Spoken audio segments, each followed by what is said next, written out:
Vous vous lancez dans la lecture audio de l'analyse littéraire de Les Fourmis, célèbre ouvrage de Bernard Werber. Au fil de cette lecture, vous découvrirez dans un premier temps une brève mise en contexte de l'œuvre et son auteur. Ensuite, un résumé de l'ouvrage vous sera exposé, suivi d'une analyse des personnages et des points clés du roman. Une fois ces différents points abordés, il ne nous restera plus qu'à conclure cette écoute par quelques questions qui pourront alimenter encore davantage votre réflexion. L'auteur. Bernard Werber a suivi des études de criminologie et de journalisme. Il entreprend une carrière de journaliste scientifique puis se lance dans l'écriture de romans qui mêlent mythologie, spiritualité, philosophie et science.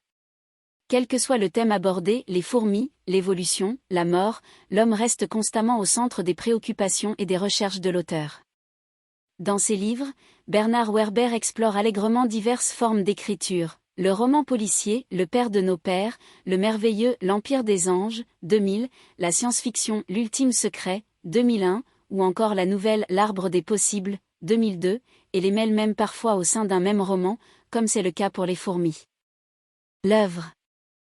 Publié en 1991, Les Fourmis est le premier tome d'une trilogie consacrée à l'univers de ces insectes, qui comprend également Le jour des fourmis 1992 et La révolution des fourmis 1995. Les Fourmis racontent les aventures de Jonathan Wells, neveu de l'entomologiste scientifique qui étudie les insectes Edmond Wells qui a mis secrètement au point un dispositif pour communiquer avec les fourmis. Le livre invite le lecteur au cœur d'une enquête à propos de disparitions mystérieuses tout en lui présentant, en parallèle, le quotidien au sein d'une fourmilière nommée Belle au Camp. En interrompant son récit par des extraits des recherches du professeur Edmond Wells, qu'il présente à la manière d'énoncés scientifiques, Bernard Werber convie surtout son lecteur à une réflexion sur la place de l'homme au sein du monde, sur sa finitude et sa condition sociale. En ce sens, Les Fourmis tient quelque peu du conte philosophique. Ce roman au succès international a été adapté en bande dessinée en 2000. Résumé. Le roman de Bernard Werber double le récit des aventures de Jonathan Wells par un autre, celui du quotidien d'une fourmilière. En outre, à cette interruption du cours du premier récit s'en ajoute une autre, celle des longues citations d'articles issus de l'encyclopédie du savoir absolu et relatif de l'entomologiste Edmond Wells. Pour rendre le résumé plus clair, nous avons choisi de séparer les chapitres concernant les hommes et ceux concernant les fourmis en deux parties distinctes. Une troisième section résume l'épilogue du roman. Chez les humains. Jonathan est un jeune homme introverti qui vient d'hériter de l'appartement de son oncle Edmond. Il y emménage avec sa femme, Lucie, leur fils, Nicolas, et leur chien, Warzazat. Une lettre laissée par son oncle l'avertit qu'il ne doit jamais aller à la cave, p21. Mais, constatant la disparition de son chien, Jonathan décide de braver l'interdit.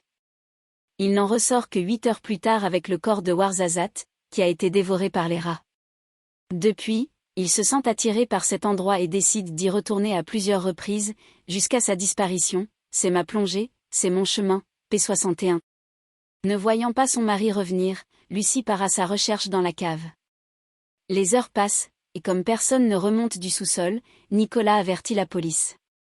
L'inspecteur Galin et les pompiers partent à la recherche de Jonathan et de Lucie et disparaissent à leur tour. Nicolas est alors envoyé dans un orphelinat, duquel il s'enfuit. Il rentre chez lui, pénètre dans la cave et disparaît également. La directrice de la police judiciaire, Solange Doumeng, apprend ces disparitions et critique violemment l'inefficacité du commissaire Bilsheim, responsable de l'affaire. Accompagné d'autres agents, celui-ci décide alors d'examiner la cave, mais tous disparaissent. Solange ordonne finalement que la pièce soit murée.